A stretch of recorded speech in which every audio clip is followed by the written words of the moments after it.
고객 유심 정보 유출 사건 SK텔레콤 주가가 급락했습니다. 저는 이제 매수 기회라고 보거든. 아무튼 요 여파는 좀 있긴 있을 거예요. 관세를 올려가지고 네, 방산주일은 주가 상승은 앞으로도 어느 정도 좀 어느 정도 지속될 가능성이 있죠. 네, 전반적으로 이제 최악은 지나갔고 그렇다고 쭉쭉 뻗지는 못하고 개별주는 변동성이 심하고 지수는 견조하게 바닥을 확인한 상태고 겁먹을 필요는 없다 그렇게 보시면 되는 거죠.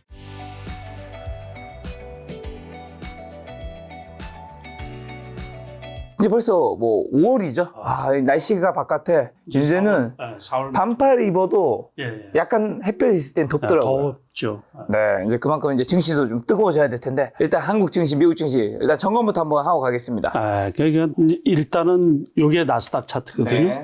방금 전에 그 코스피 보니까 V자던데 요 나스닥은 V자는 아니에요. 그죠? 이게 나스닥 기준으로 해가지고 그 트럼프가 심지어 관세 전쟁이죠. 그러니까 관세를 무차별로 막 올린다 그래가지고 이게 15,000포인트 밑에까지 떨어졌었어요. 그러다가 지금 이제 꾸역꾸역 올라오고 있어가지고 17,500포인트 근처가 됐거든요. 그러니까 17,460포인트까지. 그래서 이 저점 대비해서는 한 2,000포인트 이상 올라온 거죠. 네. 2,500포인트. 저점 대비해서는 2,500포인트. 근데 우리가 보통 나스닥이 2만 포인트 선에 있었잖아요. 그러니까 거기 고점에서는 그래도 한 2,500포인트 정도 떨어져 있는 그 고점 저점의 중간값 위치에 지금 있거든요. 그렇게 되고 요거는 이렇게 반응하게 된 계기가 우리가 뉴스를 통해서 잘 알고 있지만은 초기에 그 강력한 그 관세 정책이 반발을 많이 일으키다 보니까 뉴욕 증시가 5년 만에 최대 낙폭을 기록했던 거는 이제 관세 정책이 트럼프가 너무 밀어붙이니까 여기까지 밀렸던 거죠.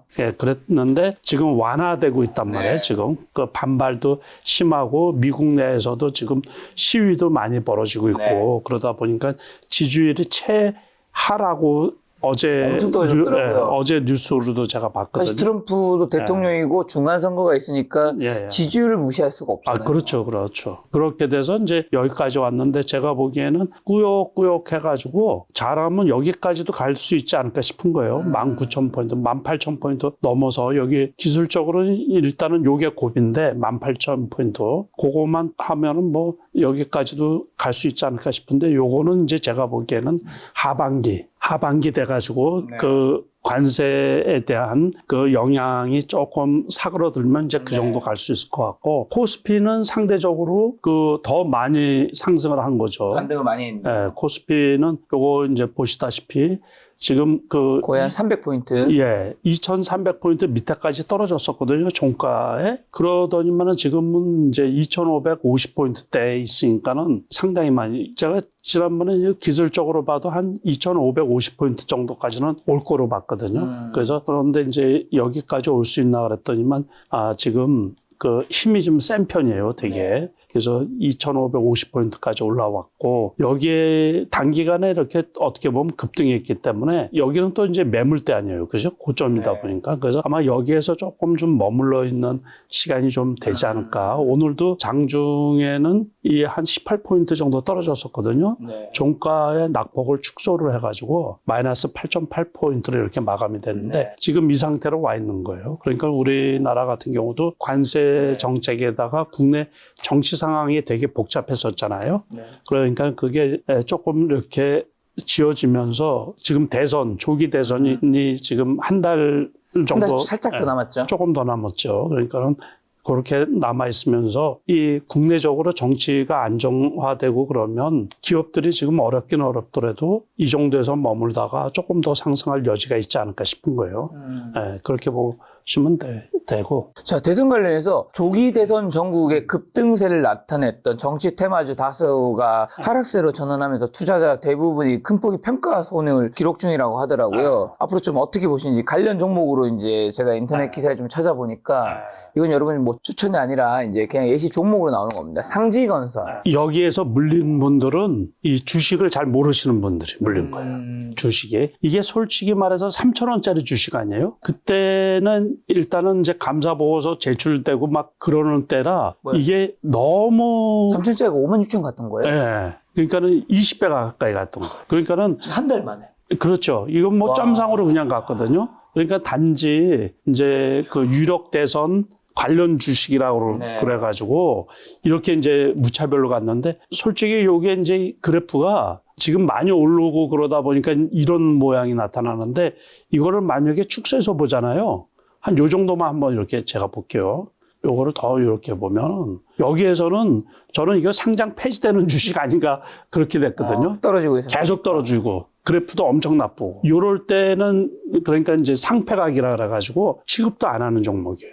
그렇더니만 어느 날 갑자기 그냥 점상으로 이렇게 날아가기 시작을 하는 거예요. 그래서 저도 검색을 해봤더니 이제 유력대선 그 관련 주식이라 그래가지고 이렇게 이제 급등을 했던 거거든요. 근데 저런 것들은 이제 조심하셔야 되는 게 지금은 이런 주식들이 그 전부 다 이제 공매도가 지금 전 종목에 시행이 되잖아요. 네. 그리고 대선 테마주 같은 경우는 제가 여러 차례 이제 설명을 드리고 제 책에서도 이렇게 말씀을 드렸지만은 인맥, 지연, 뭐 학연 이런 관련 주식하고 정책 관련주하고 두 가지로 이렇게 나눠줄 수가 있어요. 정책 관련주라는 것은 정책을 펼치다 보면 돈이 집행이 되잖아요. 예산이 집행이 되니까 그쪽이 수혜를 받을 수밖에 없는 거죠. 그래서 올라가는 거거든요. 네. 그런 주식들은 그래도 실체가 있는 거예요. 그러니까 괜찮다는 얘기고 네. 그런 것들도 과도하게 많이 올라간 것들은 전부 다 위험하죠. 리스크가.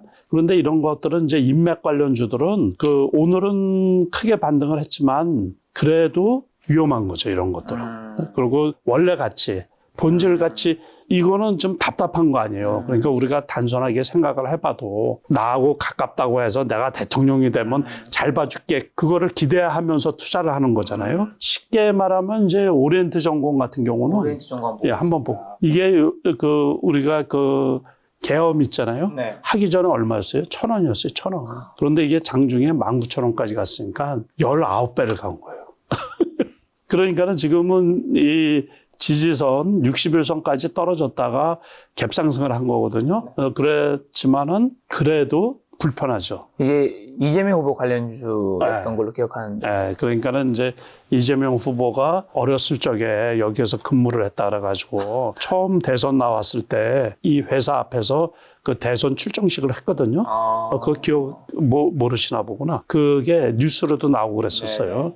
그러다 보니까는 이제 이 회사가 급등을 했는데 뭐 다른 여러 종목들이 많이 있죠. 그러다가 이렇게 급등을 했던 거고. 네, 다른 종목도 한번 제가 예시로 보여드리면 여러분, 에르코스라는 종목. 에르코스는 이제 저출산 관련해가지고 그 관련주인데 이거는 신규주거든요. 네. 신규주인데 이 경고까지 먹고 여기 거래 정지도 날도 있고 그러잖아요. 그래서 경고 먹고 거래 정지되고 또 상승하고도 이제 많이 떨어졌는데 많이 떨어지니까 어제가 경고 해제된 날이에요. 그러다 보니까는 어제 상한가 갔다가 오늘 올라갔다가 떨어졌다가 뭐 이렇게 해서 그 보합권에 이렇게 되어 있는데 이런 것들도 무조건 고점에서 사면 무조건 안 되죠. 뭐가 있다고요? 공매도가 있다고. 그러니까 전 종목 공매도예요. 그러니까 본질 가치까지는 안 떨어지더라도 웬만큼 떨어지면은 이런 것들은 이제 만약에 기업 실적이 좋고 그러면은 그 아까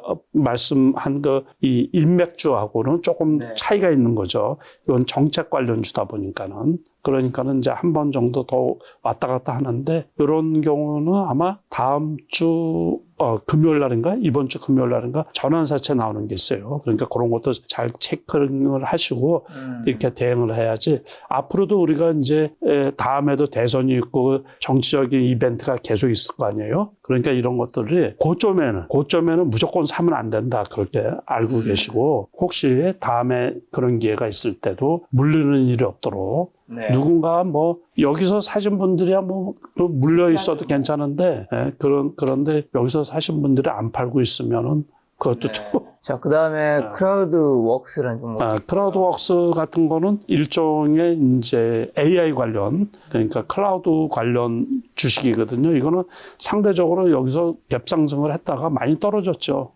많이 떨어지니까 저도 10,000원 선에서는 괜찮지 않을까 싶은 거예요. 그러니까 똑같아요. 정치 테마주가 다. 요거는 그래도 인맥 관련주라기보다는 일종의 그래도 정책 관련주라고 봐야 되니까는 AI 100조를 투자하겠다고 그 공약을 했었거든요. 그러다 보니까 이제 그 영향으로 인해 가지고 이렇게 갭상승을 했던 거거든요. 점상승, 상한가 막 2번씩 막 그러고서도 추가. 그러니까 여기에서 아마 이렇게 하다가 지금 차트상으로는 아직은 이렇게 완전히 이렇게 뒤집어진 건 아니에요. 그렇지만은 강력한 저지선들이 여기에 61선, 121선 이렇게 있으니까는 한 10,000원 선에서 10,000원 초반 여기에서는 괜찮지 않을까 싶은 거예요.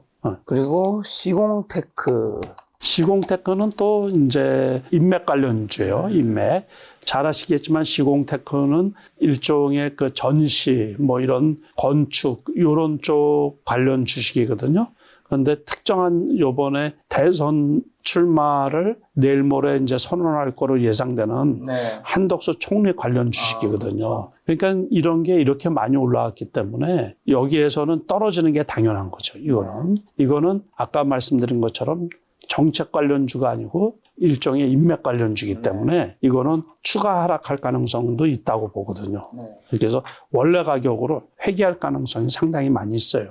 그러니까 과거에 제가 그 인맥 관련주 한번 보여드릴게요. 요게 이렇게 보시면 21년 지난번 대선 때죠. 지난번 대선 때 요게 이제 애니능률이라고 해서 교육 관련 주식인데 이게 뭐 사주가 파평윤 씨인가 뭐 그렇다고 그래가지고 그러니까 인맥 관련주죠. 그러니까 심지어 요 전에 3,000원이 안 됐잖아요. 근데 이게 3만 원까지 올라갔거든요. 그러니까 10배 올라갔던 주식. 인맥 관련주는 대선이 끝나면 다시 이렇게 제자리로 떨어져. 갈 확률이 있으니까 조심하세요. 어떻게 보면 5월에는 정말 조심해야 되는 거네요. 예, 그래서 이거를 이제 샘플로 제가 보여드린 거예요. 본보기로. 그러니까는. 관련된 또 대선주가 일정신업이라는 종목도 있었고 경남스틸이라는 종목도 있었고 이런 종목. 이제 경남스틸은 어제 은퇴 발표를 한 홍준표 관련주시거든요. 그러니까 이거는 원래 가격으로 떨어지는 거죠, 지금. 왜냐하면 은퇴하기로 어쨌든 발표를 해버렸으니까. 그러니까는 원래 가격이 2,700원, 3,000원이 안 됐으니까는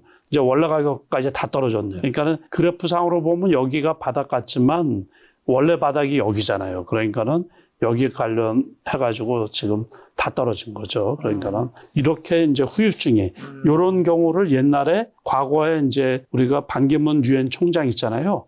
그때 대선에 나왔다가 사퇴를 한 거 아니에요? 맞아요. 그래서 반기문 관련 주식들이 이런 식의 낙폭을 보였었거든요. 그래서 정치 테마주, 특히 대선 테마주들은 상당히 조심을 하셔야 되고 그 이제 원래 가격대로 다 떨어졌을 때 특히 이제 정책 관련주 이런 경우는 원래 가격으로 다 떨어졌을 때는 뭐 올라간 게 없을 때는 다시 한번 그 릴레이팅을 할 가능성이 있거든요. 그런 쪽은 이렇게 투자를 해도 되는데 인물 관련주들은 특히 조심하셔서 투자를 하셔야 되는. 올 한 달 동안 어쨌든 지금 후보가 아마 이제 더불어민주당 이재명 후보고 그다음에 이제 이준석 후보 측이 또 있고 한덕수 후보 아마 대선 이제 출마를 이제 발표할 것 같고 그다음에 국민의힘은 한동훈과 김문수 후보 중에 한 명으로 이제 결정되는데 그에 따라서 이제 차트가 급변동이 있겠지만 돈을 버신 분도 있겠지만 사실상 굉장히 위험할 수 있죠. 위험하죠. 그러니까 이거를 지금에 국한시키지 말고 제가 이 주식 투자를 몇 년 했다고요? 37년. 네, 37년, 이제는 37년도 더 됐거든요. 38년 뭐 처음 시작한 횟수로. 그래서 우리가 과거에 그 노무현 대통령 있죠? 그때 세종시 관련주. 요즘에도 올라가는 그 계룡건설이 그때도 올라갔었거든요. 그러니까 행정수도 그렇게 말이 나와가지고. 그러니까는. 애니능률이 참 이 차트가 굉장히 시사하는 바가 많네요. 예. 그러니까 이거를 잘 보시고 이거 잘못해가지고 파는 타이밍을 놓치면 똑같이 이렇게 10배 올라갔던 주식이 제자리로 찾아간다. 그렇게 보시면 돼요. 그러니까 꼭 기억을 하셨다가 이게 우리가 주식 종목은 바뀌는데 그 상황이 있죠. 지나다 보면 되풀이되고 그렇게 되거든요. 그래서 다음에는 혹시 여기서 물리시고 고생하시는 분들은 다음에는 이런 잘못을 저지르지 않도록 조심하셔야 돼요.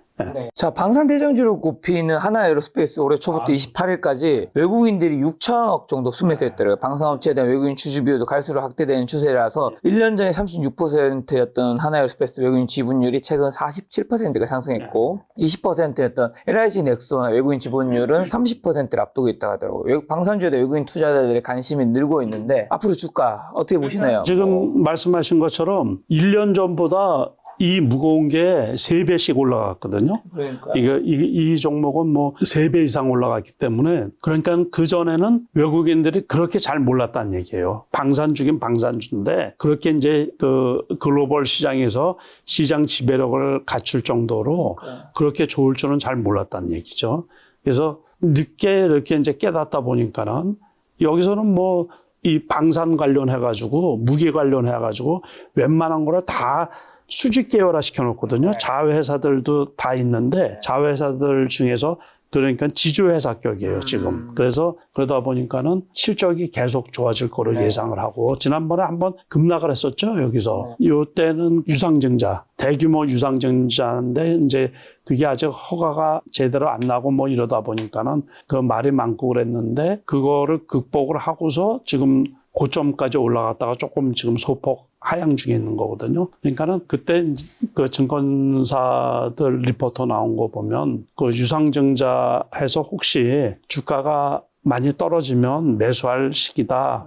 그렇게 이렇게 부정적인 것보다는 긍정적이게. 앞으로도 역시 마찬가지고 이 방산주들은 전체적으로 관세 전쟁에서 지금 비껴나 있는 섹터거든요. 거기에다가 아직도 그 우크라이나 전쟁이 끝나지 않은 상태고 그 트럼프가 관세를 가지고 방위비를 압박을 하다 보니까는 자국의 방위를 좀 더 지켜야 되겠다. 그러다 보니까 수요가 더 많아지는 편이거든요. 지금 유럽 같은 경우에. 그러다 보니까는 하나 에어로스페이스가 이거를 필두로 해서 다른 방산주들 있죠. LIG, 넥스원이라든가 뭐 이런 것들도 다 상승세를 보이고 있는 그런 시기죠. LIG 넥스원도 차트를 보면 뭐 이런 상태이고요. 그다음에 현대로템도 떨어졌다가 여기까지 떨어졌었는데 지난번에 지수 급락을 할 때 있잖아요. 그때 떨어졌다가 그냥 곧바로 전고 좀 다시 회복을 하고 막 그러고. 네, 방산주 이런 주가 상승은 앞으로도 어느 정도 좀 어느 정도 지속될 가능성이 있죠. 네. 시장이 확대되는 데다가 지금 이제 기존 팔린 이 전차포나 뭐 이런 거 있잖아요.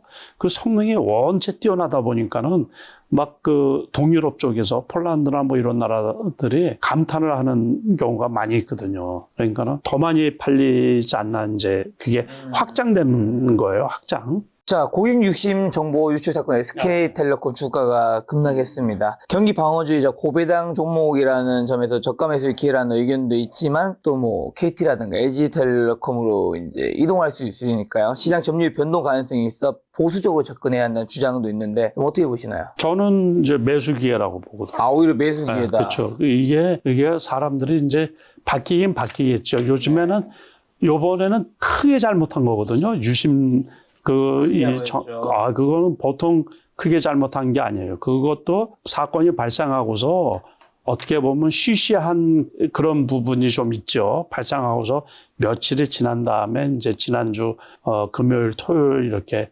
공론화되고서 유심칩이 지금 부족해가지고서 전체 이용자들 중에 1%만 교체가 가능했었다고 그러니까는 그렇지만 이제 그게 지금 유심칩 교체를 안 하더라도 일단은 이동한 그 이용객 수가 아주 미미하기 때문에 생각보다 많지는 않더라고요. 제가 보기에는 그리고 우리가 그것도 바꾸고 그런 것도 다 번거로워하거든요. 그렇죠. 이게 똑같은 실수가 짧은 기간에 또 반복되면 이제 진짜 많이 이탈하겠지만 그렇죠. 요번에 다시 반복될 가능성은 제가 보기에 거의 없지 않을까 싶은 거예요. 그러다 보면 저도 아직 바꾸지를 못했는데 저는 바꾸러 갈 시간이 없었어요. 저도 뭐 유심보호 그거 있잖아요. 그것만 신청을 해놓고 2중, 3중으로 또 은행 자체에서 그것도 이렇게 보호하는 것도 있잖아요. 그런 것도 해놓고 그래서 웬만하면 괜찮지 않을까 싶은 거예요. 그래서 이런 거는 말씀하신 것처럼 여기서 급락을 했잖아요. 급락을 했는데 그래도 뭐 크게 많이 빠진 것도 아니고 5만 고점, 단기 고점 여기에서 보면은 빠진 것도 없잖아요. 여기. 그렇잖아요. 5만 5천 원이 기준 여기 저점이라고 생각하고 지난번에 지수 빠질 때 사건 대비해서는 덜 빠졌네요. 빠진 것도 없어요. 어제 빠졌다가 개파락했다가 여기에서 보면 좀 빠졌는데 여기에서 보면 고점 6만 원에서 5만 2천 빠졌다 해도 사실 15% 정도인 거잖아요. 그런데 뭐 여기 지난번 저점에서 보면 고자리인데 뭐 고자리. 트럼프 미국 대통령이 밀어붙여온 자동차 관세에서 한 발 후퇴할 주준이 보이자 자동차주를 중심으로 우리나라 이제 자동차 기아랑 현대차도 안정감을 좀 찾는 모습이 좀 어떻게 보시나요? 저도 봤어요. 그러니까는 그 부품 쪽에서 23종인가가 유예 조치가 내려진 거죠. 조금 안정감을 찾고 그렇다고 이제 최악은 지난 거지만 아무튼 요 여파는 좀 있긴 있을 거예요. 관세를 올려가지고 그게 전체적으로 이 미국에서 이렇게 분석해 놓은 걸 보면 물가 상승도 좀 유발이 되고 경기가 조금 둔화되는 거는 좀 있죠. 가격 자체가 차값도 그 판매가 자체가 올라가고 그러다 보면 그래서 전에처럼 이렇게 쭉 가지는 못하는데 일단 바닥은 확인이 된 거고 지수 따라서 조금 뭐 견조하게 요 정도에서 왔다 갔다 하지 않을까 싶은 거예요. 지수도 그렇고 만약에 지수가 이게 이제 관세가 마무리가 되고 하반기 돼가지고 이 정도는 이길만 하다 그러면은 지수가 올라가면 뭐 이 주식도 같이 올라가겠죠. 현대나 기아 역시 마찬가지로 지난번까지는 실적이 원체 좋았다가 그 실적이 둔화되는 거는 관세 전쟁 이후에 실적이 둔화되는 게 이제 성적표로 나오겠죠. 그거에 따라서 주가가 재편이 되겠죠, 이제. 그런데 단기적인 악재는 일단은 끝나지 않았나 싶은 거예요, 이제. 그렇다고 쭉 그건 못 올라가고. 기아도 한번 볼까요? 뭐 거의 비슷한 모양이겠죠. 똑같아요, 아주 모양새가 똑같잖아요. 여기서 급락했다 바닥 치고서 조금씩 올라가는 게. 그렇다고 이것도 기술적으로 위에서 누르고 있잖아요. 이거를 뛰어넘을 실력은 안 될 것 같아요. 자, 관세 얘기 나와서 제롬 파월 연준 의장이 트럼프 관세가 예상보다 클 것이라는 점이 분명해졌다. 향후 몇 분기 동안 물가를 상승시킬 가능성이 있다고 했는데 미국도 인플레이션 경기 침체 우려되는 바가 있을까요? 경기 침체는 아니고 미국에서도 강력하게 얘기를 했던 거고 경기 둔화인데 그렇다 아주 심각한 둔화는 아닐 거로 봐요. 그러니까 방금 전에 말씀드린 것처럼 거기 재무장관이 얘기한 게 미국 소비자들 있잖아요. 거기한테는 한 10% 부담이 되지 않을까 싶은 거예요. 그러면 물가 상승률에 한 2% 정도 영향이 있을 거로 이렇게 보더라고요. 그러니까는 근데 그거는 감내할 수준이 아닌가 이렇게 생각을 하는데 그래서 경기 침체까지는 아니고 살짝 둔화되지 않나 이제 싶은 거예요. 그래서 일정 시간이 지나면 그거는 우리가 주식시장에서 그 지수로 그거를 나타내 주지 않을까 싶은 거예요. 그러니까는 고점 대비해서 한 10% 정도는 떨어질 수가 있는데, 근데 요번에는 이제 발작적으로 20% 이상 떨어졌던 거죠. 25%가 나스닥 기준으로 25% 정도 떨어졌던 건데, 그거는 이제 과하게 떨어진 거고, 정상적으로 하면은 한 10% 정도 떨어지는 선. 그러면 경기도 조금 하방을 이렇게 보고 있다가 점차적으로 그게 이제 제가 보기에는 올해 내내 아마 지속되지 않을까 싶은 거예요. 그러니까 3분기, 4분기까지. 그러다가 내년 돼야지 뭘 좀 어떤 거기에 적응해서 경기가 살아나면 날아나지. 올해는 그 정고점까지 가기는 어렵지 않을까 싶은 거예요. 그러니까 경기도 그렇게 보고 있고, 그러니까 최악은 지났고, 경기도 시장은 선행을 하다 보니까는 주식시장은 선행을 하다 보니까 경기도 최악은 지나지 않았나 싶은 거예요. 올해 미국 주식 피크아웃과 경기 침체 가능성을 얘기하신 전문가분들도 굉장히 많은데 그렇게까지 보지 않는데 그냥 둔화 정도. 둔화 정도고 피크아웃은 맞죠. 일단은 그거는 맞는데 그렇다고 침체까지. 우리가 아래 공포 뭐 어쩌고저쩌고 그동안에 많이 떠들었잖아요. 근데 그 정도까지는 가지 않지 않느냐. 자, 이번에 근데 빅테크 관련주들이 굉장히 많이 떨어졌단 말이죠. 이 나스닥이 빅테크들이 모아있는 지수인데 왜 이렇게 많이 떨어졌고 AI 버블이 터졌다고 볼 수 있는 걸까요? 여기는 상대적으로 너무 많이 올라간 데다가 우리가 잘 알고 있는 테슬라나 이제 대표적인 엔비디아 같은 경우 있잖아요. M7 주식들. 그리고 반도체 주식들은 그동안에 너무 많이 올랐던 거예요. 물론 AI 시대라고 하더라도 엔비디아 같은 경우는 150불까지 갔는데 요번에 100불 밑으로까지 떨어졌다가 지금 110불 정도 하거든요. 108불, 106불 이렇게 하는데 그러면 지금 110불 하더라도 근 50불 떨어진 거예요. 그러면 고점 대비해서는 35% 정도 떨어졌거든요. 거기에 맞춰가지고 이제 한국의 반도체 종목들도 전부 다 그 정도 떨어졌거든요. 20%, 30% 정도 이렇게 떨어졌는데 많이 올라간 데다가 이제 이 버블기가 조금 있었던 것도 있죠. 많이 올라가는 거. 특히 테슬라 같은 경우는 기억하실지 모르지만은 제가 지난번에도 말씀드렸지만은 작년 11월 초순에 트럼프 당선될 때 290불 했었거든요. 그때도 가격이 높은 가격이었어요. 근데 그게 480불까지 올라갔단 말이에요. 그러니까 그거는 다 오버슈팅을 한 거죠. 오버. 투기적으로. 우리 대선주 봤죠? 그 똑같아요. 대선주. 그것도 인맥주. 확실한 확실한 인맥주. 트럼프의 오른팔. 네, 그러다 보니까는 그 어느 나라나 똑같은 거예요. 그러니까 이제 제자리 찾아서 떨어진 거죠. 그러니까 220불까지 떨어졌다가 260불 하고 그러는데 지금도 저는 싸다고 보진 않거든요. 그러니까는 물론 이제 고점 대비해서는 너무 거의 뭐 반토막도 더 떨어진 거죠. 그러니까는 상대적으로 그러다 보니까 나스닥은 회복이 이게 더딘 거예요. 그죠? 근데 이제 빅테크 대부분이 정고점을 이제 못 갔잖아요. 테슬라도 그렇고, 엔비디아도 그렇고, 다른 뭐 종목도 그런데, 넷플릭스는 지금 차트가 뜨고 있을 텐데, 지금 신고가더라고요. 넷플릭스는 왜 이렇게 좀 다른 거죠? 원래 M7에 포함된 종목은 아니죠. 네, 맞아요. 그래서 저도 잘은 몰라요. 그렇지만은 이제 그때 우리가 2020년 이렇게 생각을 하면은 그때는 이제 폐쇄됐잖아요. 셧다운이 되면서 앉아서 그러면 그 넷플릭스나 봐라 뭐 이제 그런 식으로 했는데 이게 지금은 그 다음에 OTT 업체들이 우후죽순처럼 많이 생겼잖아요. 이제 거의 다 죽었죠. 다 죽은 것 같아요. 다 죽었으니까 이게 독점력을 갖는 거, 시장 독점력. 그렇게 따지면 뭐 메타, 뭐 구글, 뭐 아마존 같은 회사들은 또 사실 어느 정도 독점력을 갖고 있는 거 아닌가요? 독점력이지만은 그 경쟁사들이 있는 거고, 요거는 다른 것들을 다 죽이면서 이게 독보적이다 보니까는 메타도 뭐 다른 경쟁적이 있잖아요.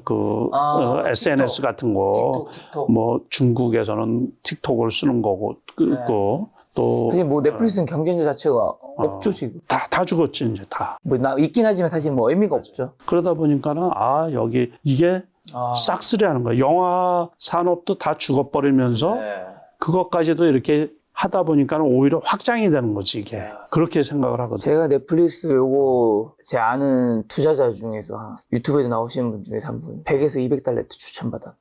그래서 제가 그때 얘기했죠. 아니 그렇게 다들 아는 종목 말고 다른 종목 좀 이게 이렇게까지 오를 줄이야. 그게 언제냐면 불과 2023년 그때 보면 200불까지 떨어진 적이 한 번 있었거든요.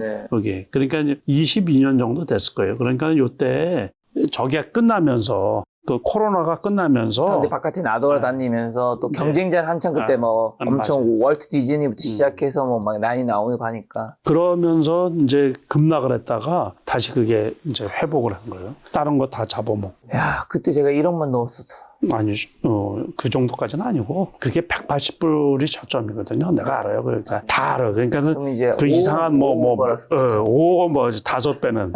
근데 뭐 사실은 5억 벌 때까지 갖고 있지 않지. 갖고 있지 않죠.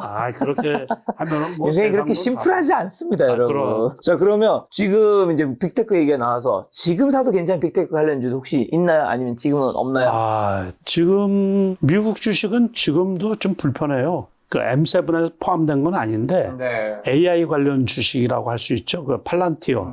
그것만 지금 정고점을 회복을 했거든요. 회복했나요? 네, 그래서 저도 깜짝 놀랐어요. 지난번에 한번 떨어질 때 같이 급락을 했었거든요. 네, 그러더니만은 다시 이제 전고점까지 왔어요. 66불까지 떨어졌다가 정고점 근처까지 왔거든요. 아직 정고점을 회복하지는 못했네요. 그러니까 근처까지 와서 그래서 다음에 혹시 다시 떨어지면 사면 되지 않을까 싶은 거예요. 근데 제가 보기에 우리가 S&P 500 ETF 같은 경우 있잖아요. 그런 경우는 괜찮지 않을까 싶어요. 그냥 투자를.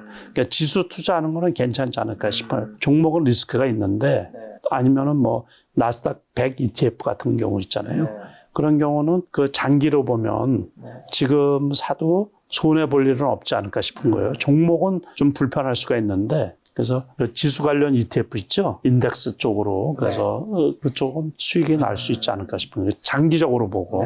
자, 조선주들이 급등세 이어가면서 공매도의 타깃이 되고 있는데요. 시장 기대치를 크게 웃도는 1분기 실적에도 밸류에이션 부담 목소리가 나오는데 지금 차트는 HD, 현대중공업, 조선주의 이제 대장주죠. 어떻게 보시냐면 우리나라 조선주들. 좋죠. 이것도 역시 우리가 이제 관세 전쟁에서 비껴날 수 있는 그 섹터를 크게 잡으면 조선주, 아까 말씀드린 방산주, 그리고 엔터주, 그렇게 이제 이렇게 크게 잡을 수가 있거든요. 그러니까 특히 이제 이 조선주는 미국에서 그 협력 요청이 많이 있기 때문에 그 저점에서는 무조건 사도 되지 않을까 싶은 거예요. 저점에서는. 근데 어디가 저점인지는 솔직히 모르고 이렇게 쉬고 있을 때 원래 사면 좋은데 그때 그러더니만 다시 이렇게 점핑을 했거든요. 조금이라도 이렇게 죽어주면은 여기서도 요럴 때도 지수가 급락할 때 같은데 그러니까 요럴 때 사면 좋은데 벌써 많이 올라갔네요. 근데 원체 앞으로 전망도 괜찮고 그러니까는 제가 보기에는 이럴 때는 공매도 쳤다가 크게 혼날 수 있어요. 잘못하면. 앞으로도 괜찮게 봐요. 자, 그럼 회장님이 요즘에 투자하시면서 가장 큰 고민은 어떤 게 있으시고 요즘에 현금 비중 늘리는지 아니면 추가 매수를 좀 하고 계신지. 이제 어떤 거는 하고 어떤 거는 빼고 막 그래서 지금도 현금이 압도적으로 많이 있어요. 그러니까 이 조선주나 아까 말씀하신 방산주 이런 것들을 타이밍을 놓쳐가지고 그것도 이제 개인적인 일인데 그때 급락할 때 있잖아요. 그때 내일 모레 사야지 그랬는데 그날 골프 가고서 보니까는 그 다음날에 150포인트 뜨고 막 이러다 보니까 또 못 사고 뭐 그래서 그런 경우도 있고 단기 매매에서 또 수익을 좀 낸 것도 있거든요. 그래서 수익 실현을 하고 그래가지고 올해 저 같은 경우도 투자 수익이 뭐 예년처럼 그렇게 좋지는 않아도 그 마이너스는 다 회복을 했어요. 그래서 이제 괜찮은 상태고 시장이 좋은 종목 있잖아요.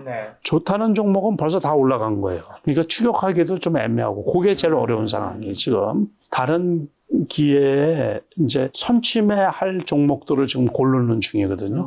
선취매할 종목들. 그것도 하루 이틀 조금 늦잖아요. 그럼 벌써 올라가고 그래요. 그러니까 매수할 기회를 시장은 그냥 별로 이렇게 오랫동안 놔두지를 않아요. 그래서 저도 그게 좀 고민스러운 거예요, 지금. 자, 지금 네이버 인기 종목 한번 진단 좀 시간 가져보면 두산 에너빌리티 어떻게 보시나요? 좋네요, 되게.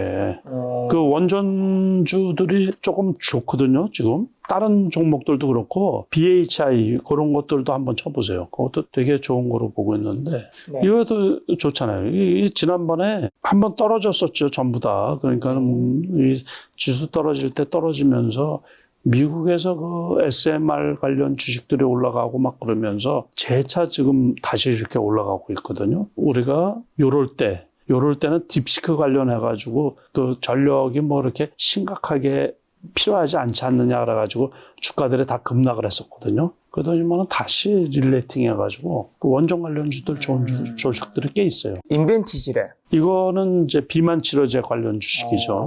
그러니까 이거는 어제 이게 단일가였었거든요. 3거래일 단일가 하고 이렇게 견조하게 올라가다가 하고 오늘 경고 먹었는데 아침에 떨어지더니만 다시 또 고가를 하고 있죠, 이게. 그래서 상당히 좀 괜찮은데 지금은 너무 많이 올랐어요. 그러니까 조심하셔야 되고 단기 트레이딩으로만 대응을 했는데 고영 처음 보는 종목이네요. 고용은 지난번에 원래는 이제 반도체도 하고 그런 쪽인데 이때 뭐 해가지고 아무튼 크게 올랐던 거거든요. 그러다가 많이 조정을 받았죠. 기술적으로는 괜찮아요, 지금. 여기 이격이 조금 있는데 여기 닿을 정도면 괜찮지 않을까 싶은 거예요. 13,800원. 오늘도 올랐다가 떨어진 건데. ABL 바이오. ABL 바이오도 지난번에 떨어지지도 않았네요, 이것도. 이것도 임상 허가 그거 나오면서 신약 쪽에 아마 나왔을 거예요. 제가 잊어버려서 정확하게는 잘 모르겠어요. 제가 기억력이 한계가 있어가지고. 근데 너무 고점이라고 생각이 들거든요. 조심해야 되지 않을까 싶어요. 한미 반도체. 한미 반도체는 굉장히 뜨거운 시절이 있었는데. 엄청 좋았는데 단기적으로는 엔비디아의 영향을 많이 받지 않나 싶은 거예요. 그러니까 가장 엔비디아가 급등을 하면 따라서 올라올 거고 근데 엔비디아가 전에처럼 급등을 못하기 때문에 여기에서 왔다 갔다 하지 않을까 싶은 거예요. 이거를 뚫지를 못하네 역시.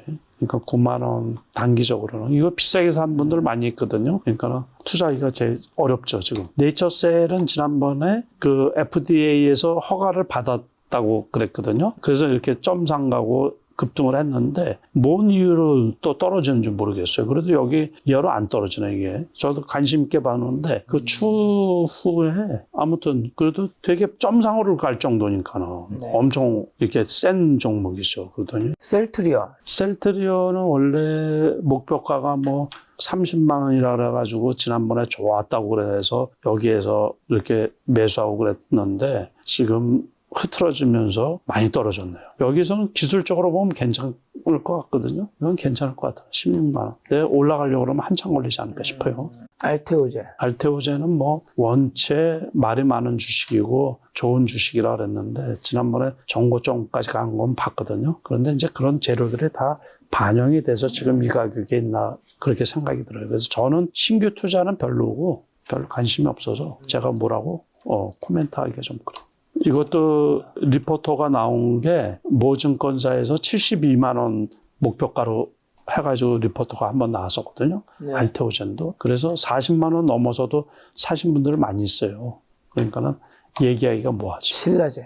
신라제는 좀 반등했네요. 이때 이제 갭상승하면서 FDA에서 임상 허가를 내는 거예요. 그래서 이날 상한가 가고 이날도 상한가 가고. 그런데 요 날인가 유상증자 대규모했거든요. 유상증자 물량이 나온 거예요, 지금. 그래서 지금 물량이 엄청 많아요. 그래서 제가 보기에는 추가 하락할 가능성이 있어요. 그러니까 무조건 고점에서는 매수하지 마세요. 자, 선진 뷰티 사이언스. 소위 말해서 화장품주 아니에요? 화장품주. 그런데 이렇게 갭 상승할 때는 무조건 팔아야죠. 팔고 이 정도에서 이게 추가 하락 안 할 때 있잖아요. 그럴 때는 매수해도 되고. 그러니까는 장기적으로 보면은 괜찮을 수도 있죠. 그러니까는 어쨌든 한한령 기대도 좀 있고 이러다 보니까는 그 K뷰티 해가지고 이쪽도 관세하고는 관계없는 분야고 그러다 보니까 무조건 주식은 지금은 제가 누차 말씀드리지만 저점에 있을 때 네. 사시고 고점일 때는 무조건 매도할 생각하시고. 자, 애견케미칼입니다. 애경케미칼은 이거는 보도가 한번 나왔거든요. 음극재용 하드카본 그거를 개발을 한다 그래가지고 보도가 한번 나왔어요. 그런데 그때 나왔을 때가 요날 장 후반에 나왔나 장 끝나고 나서 나왔나 그러다 보니까 갭상승한 거 아니에요. 네. 그러더니만 이렇게 계속 올라가는 거예요. 제가 어제 여기에서 많이 샀는데 이거를 여기까지 못 기다리고 일찍 팔은 거예요. 수익을 보셨으니까요. 수익은 났으니까. 자, 그 다음에 대상홀딩스. 대상홀딩스는 지난번에 정치 테마주로 엮여가지고 이렇게 급등을 했거든요. 그렇구나. 그러다 보니까 이렇게 이제 떨어져요. 정치 테마주인데 네. 어떤 거? 인맥 관련주. 인맥 관련주는 조심해야 된다. 무조건 조심해야 돼. 그냥 제 갈 길로 가는 거예요, 지금. 자, 한국전력. 한국전력은 되게 견조하게 올라갔죠. 그러니까 이것도 역시 전력망 관련해가지고서 올라갔다고 생각을 하시면 되고, 그 다음에 폴란드인가? 본계약 그 체결권, 그거하고 같이 맞물려서 향후 실적이 엄청 좋아지지 않느냐. 이제 그렇게. 지금 부채는 많이 있는데 작년에도 실적이 되게 좋았거든요. 그러니까 장기적으로 보면은 괜찮지 않느냐 싶어가지고서 계속 가지 않나 싶은 거예요. 자, 그럼 앞으로 한국 주식, 미국 주식 좀 전망은 전반적으로 좀 어떻게 보시나요? 둘 다 마찬가지예요. 전반적으로 이제 최악은 지나갔고 앞으로는 괜찮을 것 같은데 그렇다고 쭉쭉 뻗지는 못하고 그래서 개별주는 변동성이 심하고 지수는 견조하게 바닥을 확인한 상태고 그렇게 생각을 하면 돼요. 그래서 쉽지는 않은데 겁먹을 필요는 없다 그렇게 보시면 되는 거죠. 혹시 한국 주식이나 미국 주식에서는 지금 어떤 주식들이 좀 어떤 섹터를 사야 될까요? 그러니까 괜찮다고 예상하는 쪽은 벌써 올라갔는데 추가 상승이 가능할 것 같고 그래서 이제 그쪽은 이제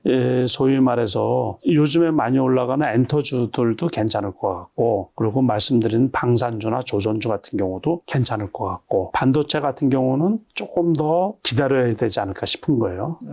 그래서 방산, 조선 거기에다가 엔터 그러니까 K컬처 관련 그러면 K컬처라 그러면 거기에 K뷰티도 포함이 되고 K엔터도 포함이 되고 K콘텐츠 관련 주식들 있잖아요. 그러니까는 웹툰이라든가 그래서 그런 쪽도 괜찮을 것 같고 그래서 오늘도 미스터블루라고 웹툰 관련 주식이죠. 그게 많이 올라갔는데 그러니까 그거는 개별주 성격이니까는 그쪽에 좀 기술적으로 기술적으로 접근할 필요가 있어요. 그러니까는 민주당에서도 그 K 웹툰이나 이런 쪽에 지원을 많이 하겠다 그러니까는 여기까지 급등했다가 또는 이럴 때 좋았었는데 그죠? 지금 많이 올라왔잖아요. 많이 올랐다가 주저앉았는데 그래서 이런 쪽들은 좀 눈여겨보고서 조정을 줄 때 매수하는 게 좋지 않나 싶은 거예요. 근데 한 가지 지금 염려스러운 게 지금 말씀드린 것처럼 괜찮아 보이는 쪽은 이미 많이 올라간 게 이제 문제고 아직 지지부진한 쪽은 조금 더 기다려야 될 것 같고 이제 거기에서 투자에 좀 어려움이 있는 거죠. 그러다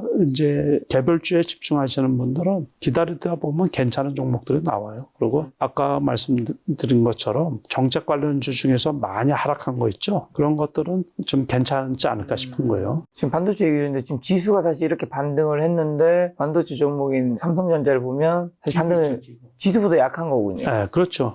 네. SK 하이닉스도 보면 지수보다 약하고. 아, 그럼요. 그러니까 반도체주는 전체적으로 고점 대비해서 20%에서 한 30% 떨어져 있거든요. 네. 전부 다. 그러니까 그거는 미국의 그 엔비디아 같은 경우 35% 정도 떨어진 거를 염두에 두고서 계산을 하시면 되는 거예요. 그래서 당장은 저게 올라갈 가능성이 적다. 이렇게 이제 보시면 되지 않을까 싶은 거예요. 그래도 어쨌든 이것도 이제 관세의 영향을 받으니까는 근데 최악은 면했다. 네. 그렇게 보시면 이 차트만 봤을 때 근데 전 저점들이 아주 살짝 시야에도 뭔가 좀 올라간 느낌과 이평선들이 이제 모아지고 있는 밑으로 거죠. 모아지고 있으니까. 추가 하락은 거의 없는 거예요. 이제 요때만 해도 최악이었잖아요. 네. 근데 지금은 이제 이게 올라왔는데 지수 대비해서는 별로 올라온 게 없죠. 그렇게 보시면 돼요. 그래서 쉽지 않은 장이에요. 그러니까 수익 내기는 되게 어려운 장이라 그 단기 투자를 할 때도 기회가 가끔씩 오거든요. 네. 근데 그때 자꾸 현금 확보하고 네. 그래서 장기적으로 우상향하는 종목은 아까 말씀드린 것처럼 이제 조선, 방산, 엔터 뭐 이 정도로 국한해서 보시면 되고 일부 이제 실적이 좋아지는 화장품주라든가 그런 네. 것도 기대할 수가 있겠죠. 엔터에는 뭐 하이브도 있고. 하이브가 원래는 제일 좋아요. 근데 하이브가 단기간에 너무 많이 올라간 거예요. 저도 조금 스트레스를 받아요. 그러니까 조금 여기에서 조금 바빠가지고 생각만 하고 있다가 요거는 이제 이 엔터주들은 2분기 이후 3분기부터는 본격적으로 그 아티스트들이 활동을 하기 시작을 하거든요. 그러니까 해외 공연들도 다 스케줄이 잡혀져 있고 그래서 실적들이 내년 같은 경우는 많이 좋아질 거를 보는데 이 엔터주들 중에서는 하이브가 대장격이죠. 대장격. 모 증권사에서는 목표가를 30만 원으로 잡아놨는데 벌써 다 온 거죠. 왔네요. 22만 원일 때 샀으면 돼. 그러니까 이것도 보면 비수기 때 있잖아요. 1분기 때는 뭐가 없었거든요. 이럴 때 원래 사는 거예요. 엔터에서는 그럼 하이브를 제일 좋게 보시나요? 그렇죠. 제일 좋죠. 자, 오늘도 이제 4월 30일, 4월 말일에 이제 회장님과 월간 이제 김작가TV 촬영을 했는데, 이제 5월이니까요. 5월에 이제 봄에 맞아서 저희 시청자분들에게 마지막 투자 조언 한마디 주고 가신다면요. 5월도 한 열흘까지는 또 연휴고 뭐 해서 쉬는 날에 많이 있잖아요. 그러니까 5월 달에도 날씨처럼 시장이 좋아지기를 이렇게 이제 기대를 하면서 투자자분들도 올라간 거는 가급적이면 추격 매수하지 마시고 계속해서 기술적으로 이렇게 살펴보고 또는 이 되풀이되는 종목들 있잖아요. 거기에 좀 집중을 하시고 그 이슈에서 멀어지지 않는 종목, 그런 종목들 또는 기관이나 외국인이 지속적으로 매수하는 종목 이런 쪽에 집중을 하셔가지고 5월 달에는 좋은 수익들 내시기를 기대합니다. 알겠습니다. 5월 가정의 달에 또 회장님과 좋은 시간 만들어 보도록 하겠습니다. 오늘 만난 회장님은 남석한 회장님이었습니다. 지금까지 소중한 시간 함께해 주셔서 정말 감사합니다. 오늘도 김작가였습니다. 예, 수고하셨습니다. 감사합니다.